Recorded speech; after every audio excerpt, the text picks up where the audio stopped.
Jonathan Edwards, Afeições religiosas.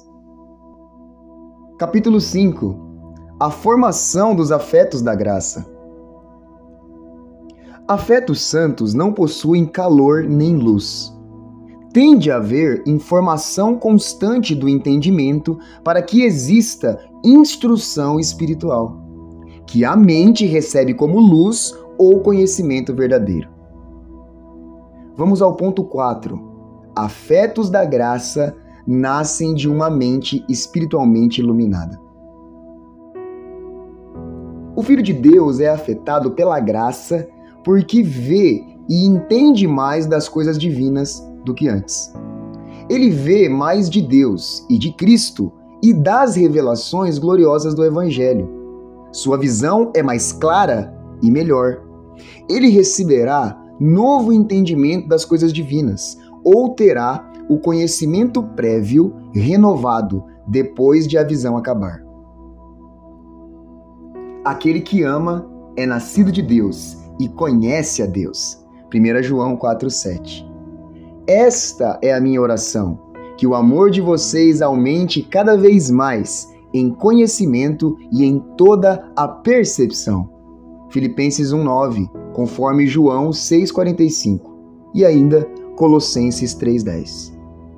Conhecimento, então, é a primeira chave que abre o coração duro, aumenta os afetos e, assim, abre o caminho para a entrada no reino dos céus. Vocês se apoderaram da chave do conhecimento. Lá em Lucas 11,52, é então uma acusação grave. Mas muitos afetos não nascem de luz no entendimento. E quando isso acontece, é evidência certa de que não são espirituais, por mais elevados que pareçam ser. Podem até surgir apreensões que a pessoa não tinha antes, mas a natureza dela é tal que é impossível que sua mente seja afetada, a não ser que entenda ou compreenda o que está diante dela. Mas muitos são afetados por apreensões ou conceitos que não têm nada da natureza do conhecimento ou da instrução. Alguém, por exemplo, de repente, tem uma ideia brilhante e assim mesmo não há nela nada da natureza da instrução.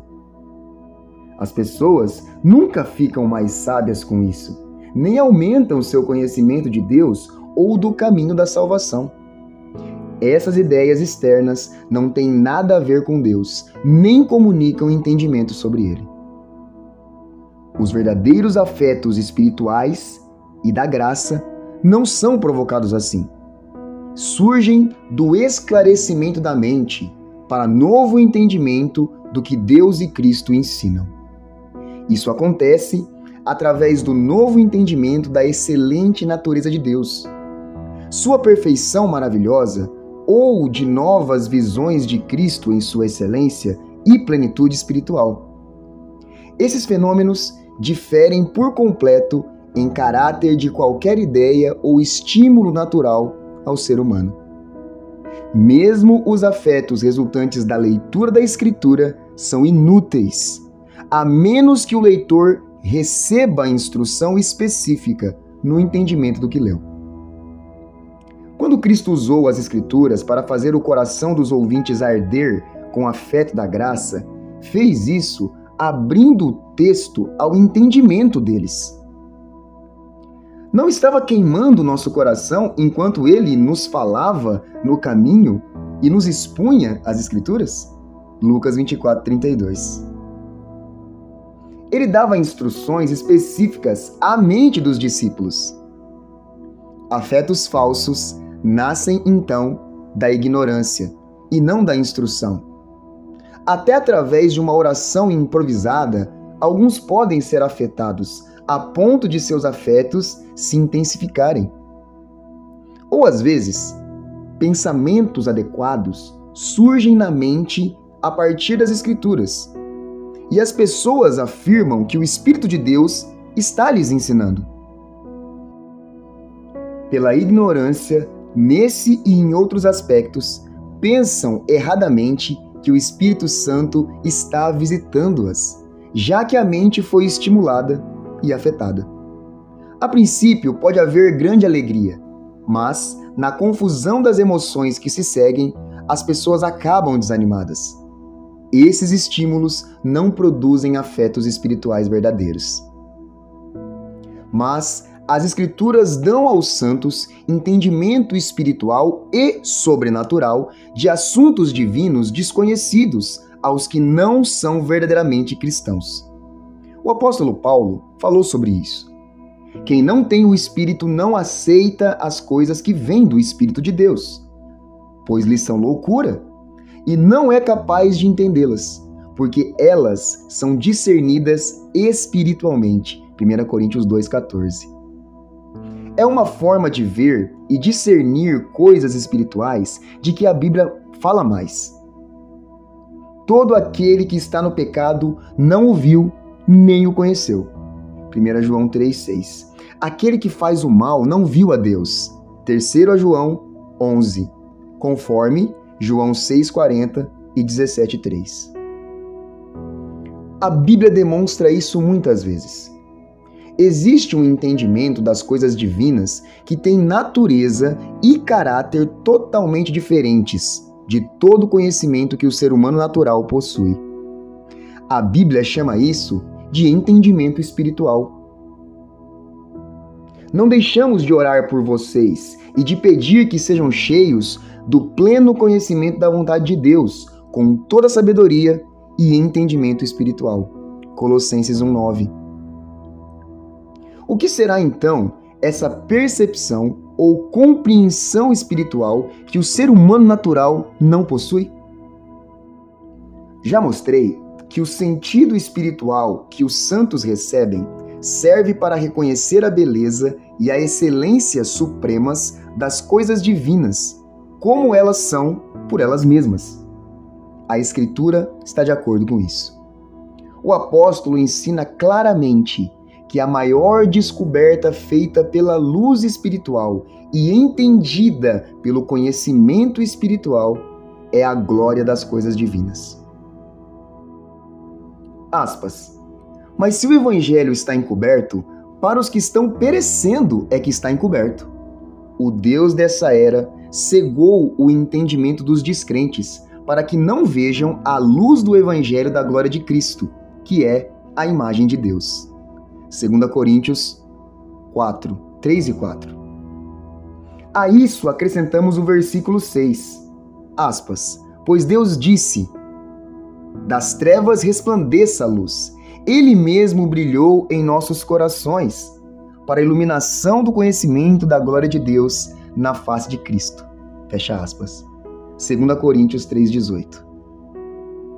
E assim concluímos que o entendimento espiritual consiste em, aspas, uma percepção do coração pela suprema beleza e doçura da santidade e da perfeição moral das coisas divinas, assim como todo discernimento e conhecimento das coisas da religião que dependem e fluem dessa percepção. Fecha aspas. Entendimento espiritual consiste principalmente, então, na sensibilidade do coração à beleza espiritual. Digo sensibilidade do coração porque não é apenas especulação. Nem pode haver distinção clara entre as duas faculdades de entendimento e vontade, como se agissem de forma distinta e separada. Mas quando a mente tem consciência da beleza doce e a amabilidade de alguma coisa, a sensibilidade à amabilidade e caráter agradável confere à pessoa gosto, inclinação ou vontade por tal coisa. Portanto, deve-se fazer distinção entre o entendimento meramente especulativo, de uma mente especulativa, e o sentido do coração, onde a mente não especula, antes experimenta e sente. O que realmente decide o que é atraente ou repulsivo é o conhecimento experimental. Um não passa de teoria. O outro é conhecimento derivado de experiência e o coração é a substância adequada. O apóstolo Paulo comenta sobre o conhecimento meramente especulativo.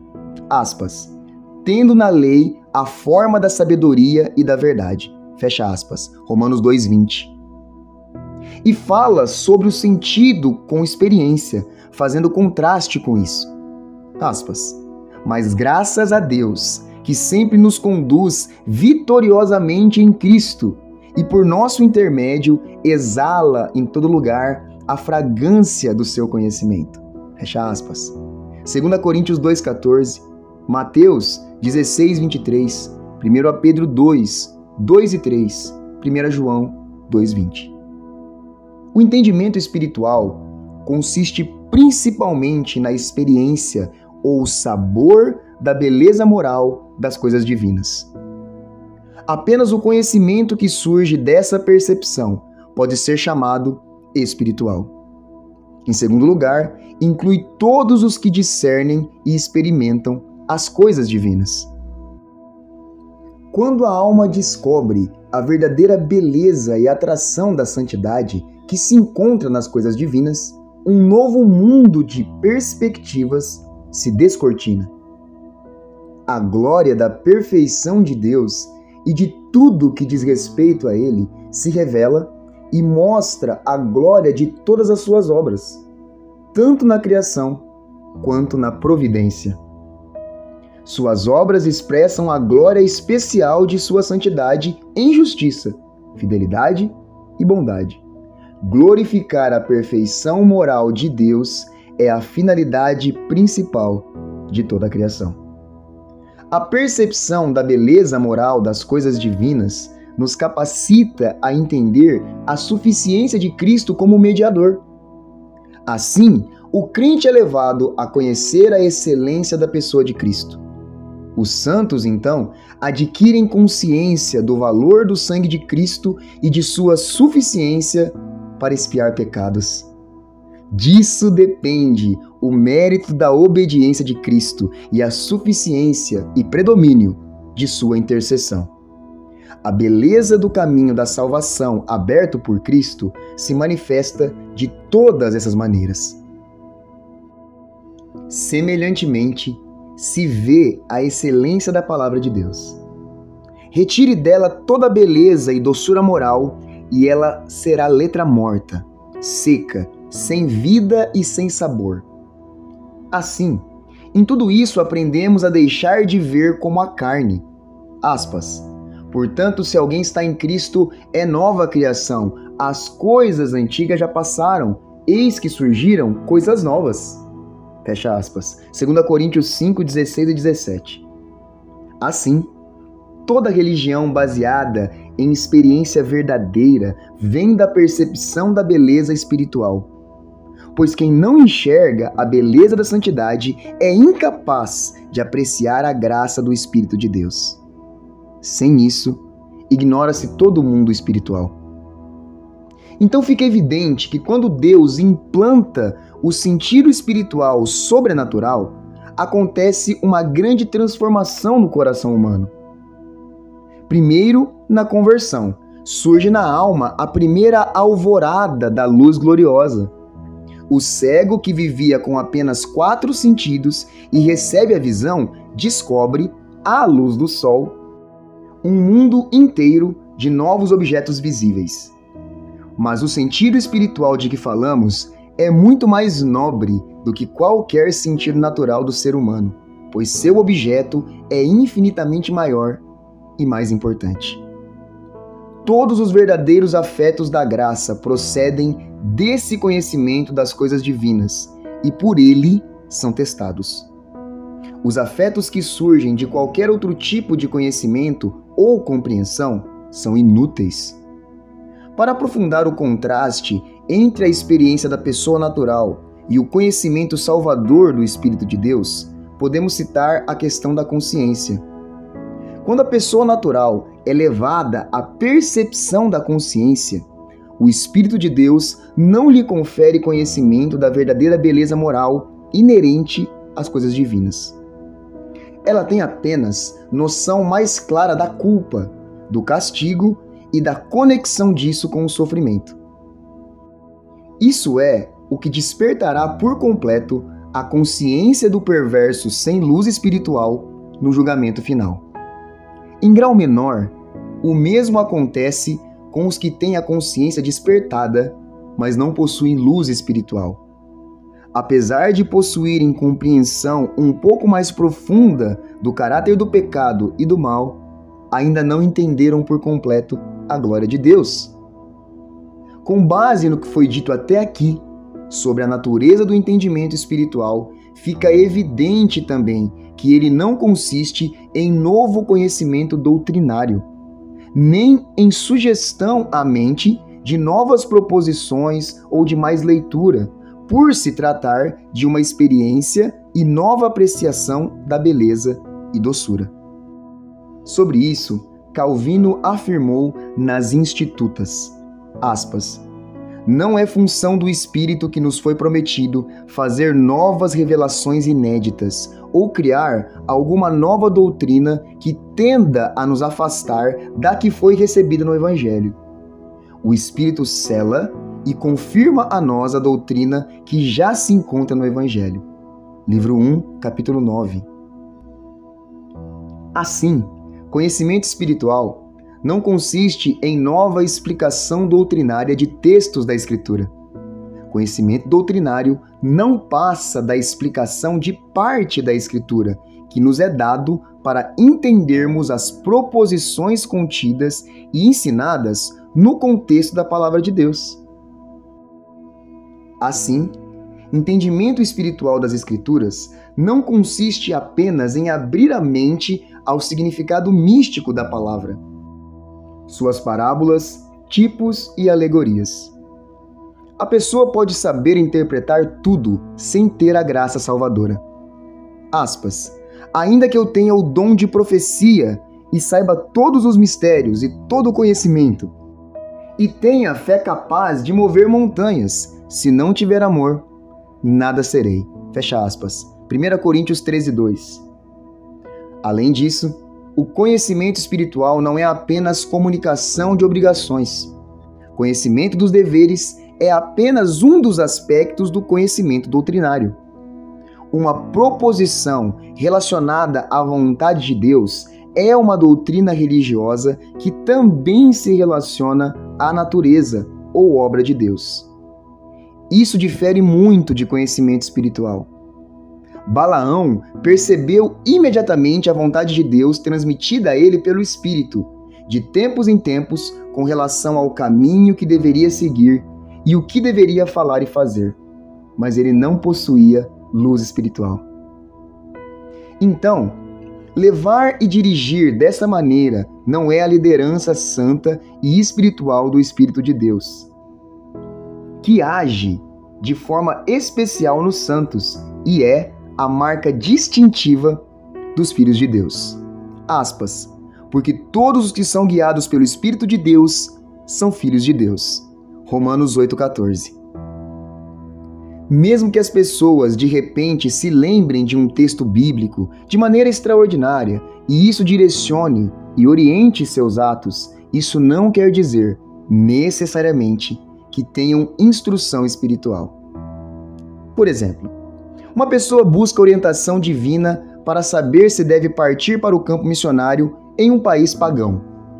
Depois de muita oração, lê a instrução de Deus a Jacó. Aspas, não tenha medo de descer ao Egito, porque lá farei de você uma grande nação. Eu mesmo descerei ao Egito com você, e certamente o trarei de volta. Gênesis 46.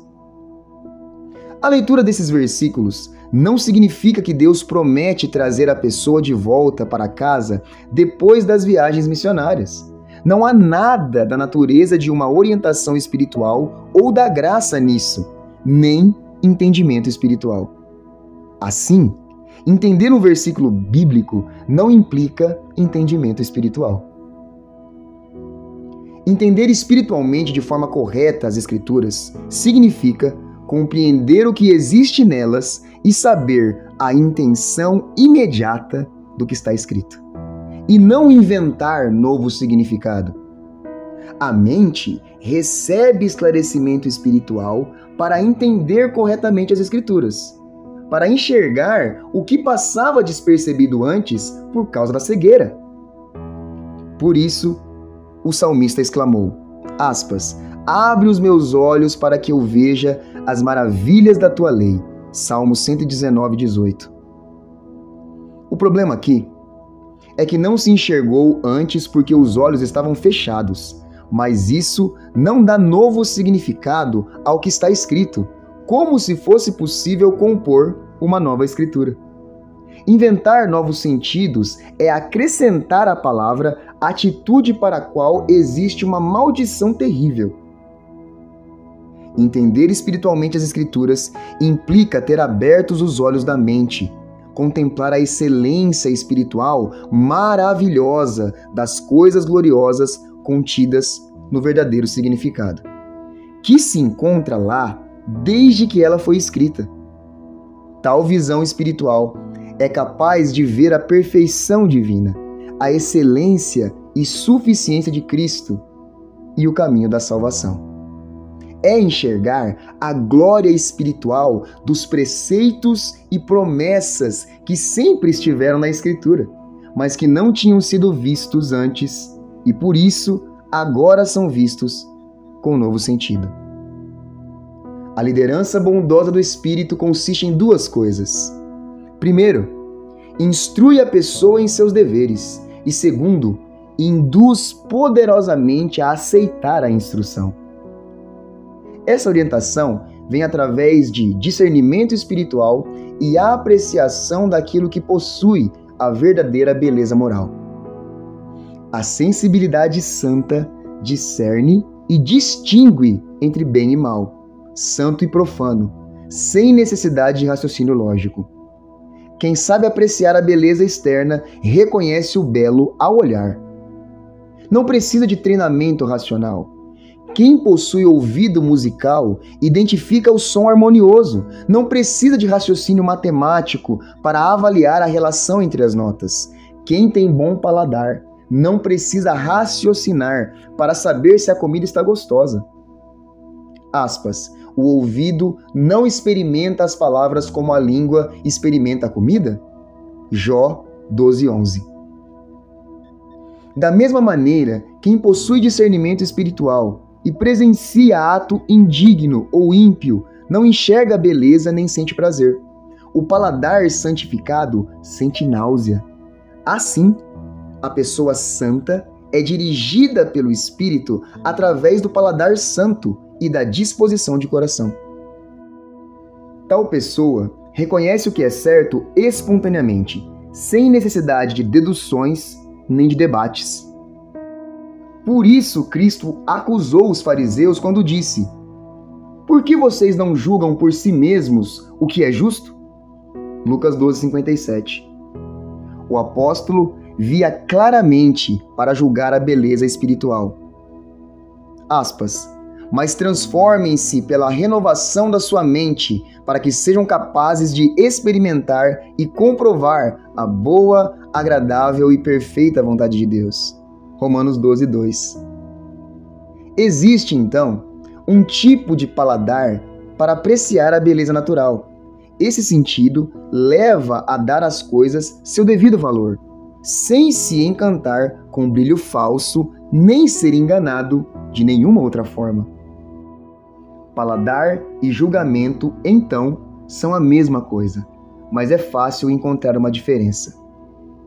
O julgamento forma a opinião com base em reflexão, enquanto o paladar não precisa pensar. Assim como o ouvido se irrita com um som estridente ou o olfato se agrada com um bom perfume, assim também o paladar reage imediatamente e se antecipa a qualquer reflexão. Existe também o paladar espiritual, que os verdadeiros cristãos possuem para os guiar e lhes dar discernimento através do Espírito de Deus. Onde a graça estiver viva e forte, a disposição santa e o paladar espiritual capacitarão a alma a reconhecer o certo e partir para a ação. Os verdadeiros cristãos o reconhecem imediata e exatamente, sem necessidade de outras habilidades. Vemos isso ilustrado na forma como os hábitos influenciam o comportamento. Por exemplo, a pessoa de boa índole sempre trata os outros com bondade. Seu temperamento a influencia a se comportar e falar em todas as ocasiões de forma consistente com a bondade. Mas nem o raciocínio mais profundo ajudará o rabugento. Semelhantemente, quando o coração sofre a influência profunda de uma amizade e afeto por alguém, a pessoa agirá com um tipo de bondade diversa da de outra que possui toda a capacidade, mas não o coração disposto. Há um espírito motivador. A pessoa percebe atitudes habituais que a levam a agir espontaneamente. Assim, a disposição espiritual e o paladar santo ensinam e orientam a pessoa em seu comportamento no mundo. Uma pessoa sem instrução, que seja profundamente humilde, mansa e amorosa, será capaz de viver segundo as leis cristãs de humildade, mansidão e caridade, com muito mais facilidade do que uma que não tem esse temperamento, mas estuda com afinco e elabora seus argumentos com habilidade intelectual. Assim também, o espírito de amor a Deus e temor santo e reverência a Ele, em confiança filial, com devoção, ensinará e orientará a pessoa em seu comportamento. Porém, é extremamente difícil para o injusto, carente dos princípios de Cristo no coração, saber se comportar como cristão com toda a vida, beleza e doçura celestial de um caráter santo e humilde. O ímpio não sabe usar essas vestes, elas não servem nele. Aspas. O trabalho do tolo o deixa tão exausto que ele nem consegue achar o caminho de casa. Eclesiastes 10:15. Mas os lábios do justo sabem o que é próprio. Provérbios 10:32. A língua dos sábios torna atraente o conhecimento, mas a boca dos tolos derrama insensatez. Provérbios 15:2. Julgando atos através do paladar espiritual, os verdadeiros santos não possuem recursos específicos que definam regras na palavra de Deus com respeito a cada palavra e ato que precisam comunicar. Contudo, o paladar está sempre sujeito à palavra e é testado e provado por ela. O paladar espiritual ajuda muito a alma a meditar sobre a palavra de Deus e a julgar o verdadeiro significado de suas regras. Ele remove os preconceitos de um apetite corrompido e conduz os pensamentos naturalmente no caminho certo. Lança luz sobre a palavra de Deus e provoca o aparecimento natural na mente do verdadeiro significado, por causa da harmonia entre a disposição e a preferência da alma santificada e o verdadeiro significado das regras da palavra. Essa harmonia responde pela presença na mente de determinados versículos no momento adequado. Dessa forma, os filhos de Deus são conduzidos pelo Espírito, julgando ações por eles mesmos, meditando sobre as regras de Deus em sua palavra santa e aplicando-as. Assim, Deus lhes ensina seus estatutos e os faz entender seus preceitos. O salmista ora frequentemente por isso. Entretanto, essa orientação do Espírito é muito diferente do que alguns imaginam. Há quem pense que Deus lhe dará novos preceitos através de uma voz ou sugestão interior. Mas isso não prova a verdadeira excelência das coisas, nem julga ou discerne corretamente. Esses não aprenderam, de fato, o que é a palavra de Deus por julgamento espiritual, mas, em vez disso, a veem como algo a ser feito que será ordenado diretamente a eles. Não há, nesses casos, julgamento ou sabedoria reais, Pelo contrário, a orientação do Espírito peculiar aos filhos de Deus lhes é concedida com a verdadeira sabedoria e discrição santa a que a palavra de Deus tanto se refere. Essa postura se opõe à anterior, assim como as estrelas ficam acima e os vagalumes abaixo. O verdadeiro entendimento espiritual é completamente diferente de todo tipo e forma de entusiasmo que imagina visões, sugestões interiores, previsão de eventos futuros, revelações imediatas de segredos, etc. Nada disso compõe uma percepção divina, deleite do coração, nem beleza e excelências santas das coisas divinas, que na verdade não tem nada a ver com o que acabamos de falar. Tudo isso não passa de impressões na mente. Essas experiências e descobertas, em geral, empolgam as emoções e enganam profundamente as pessoas. Mas grande parte das religiões falsas deste mundo, através de todas as eras, consiste em experiências e enganos desse tipo. Foram essas experiências dos seguidores de Pitágoras na antiguidade, com arrebatamento, êxtases estranhos e pretensão de ter contato divino e revelações imediatas vindas do céu. O mesmo aconteceu com os essênios, seita antiga entre os judeus na época dos apóstolos e um pouco depois. Experiências semelhantes tinham os antigos gnósticos ou montanistas e outras seitas heréticas na igreja primitiva. Antes de deixar esse assunto, gostaria, para evitar ser mal compreendido, de observar que não digo de forma alguma que não existem afetos espirituais que envolvam a imaginação. A natureza humana determina que a pessoa mal consiga pensar em alguma coisa com intensidade sem algum tipo de ideias externas. Quando a mente se envolve e os pensamentos são intensos, a imaginação frequentemente é mais forte e as ideias exteriores mais vivas, em especial em pessoas com determinado temperamento.